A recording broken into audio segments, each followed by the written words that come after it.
महाराष्ट्रातील राज्यसभेची निवडणूक बिनविरोध होणार नाही ना अशी समोर येत आहे। शरद पवार यांच्या विरोधात शिवसेनेकडून 2 उमेदवार दिले जाणार अशी दाट शक्यता सध्या वर्तवली जाते। तर काल रात्री उशिरा उपमुख्यमंत्री एकनाथ शिंदे, खासदार श्रीकांत शिंदे आणि मंत्री उदय सामंत यांच्यात एक बैठक पार पडली होती। त्यात शरद पवारांसमोर एकनाथ शिंदे यांचं मोठं आव्हान आता उभं राहणार आहे।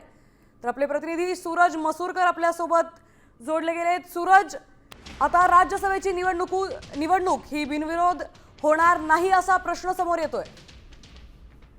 म्हणावे की महाराष्ट्रातील राज्यसभेची निवडणूक बिनविरोध होणार की नाही असा प्रश्न जो आहे तो आता मोठा समोर उभा राहिला आहे। कारण काल रात्री 2:30 वाजेपर्यंत रात्री उशिरा उपमुख्यमंत्री एकनाथ शिंदे आणि खासदार श्रीकांत शिंदे तसेच मंत्री उदय सामंत यांच्यात एक बैठक पार पडली आणि या बैठकीमध्ये शिवसेनेकडून जे आहे ते आधी 1 उमेदवार देण्याची शक्यता होती, मात्र आता शिवसेनेकडून 2 उमेदवार देऊन शरद पवार यांच्या विरोधामध्ये 1 उमेदवार जे आहेत ते दिले जाण्याची शक्यता आहे। आणि त्यामुळे कुठेतरी शरद पवार ज्या ठिकाणी बिनविरोध निवडून येणार होते त्याच ठिकाणी कुठेतरी आता जर का शिवसेनेने दुसरा उमेदवार जर दिला तर कुठेतरी शरद पवारांसमोर एकनाथ शिंदेचं मोठं आव्हान जे आहे ते उभं राहण्याची शक्यता आहे। या ठिकाणी शिवसेनेने अद्याप आपला उमेदवार जो आहे तो घोषित केलेला नाही। एका ठिकाणी राहुल शेवाळे यांच्या नावावरती शिक्कामोर्तब झाल्याची माहिती जी आहे ती सूत्रांनी दिलेली आहे। तर दुसरीकडून शिवसेनेकडून ज्योती वाघमारे जे आहेत शिवसेनेच्या प्रवक्त्या त्यांचं देखील नाव चर्चेमध्ये आहे। त्यामुळे कुठेतरी या दोघांना जर का उमेदवारी दिली तर शरद पवारांसमोर हे खूप मोठं आव्हान जे आहे ते शिवसेनेकडे उभं राहणार आहे। कारण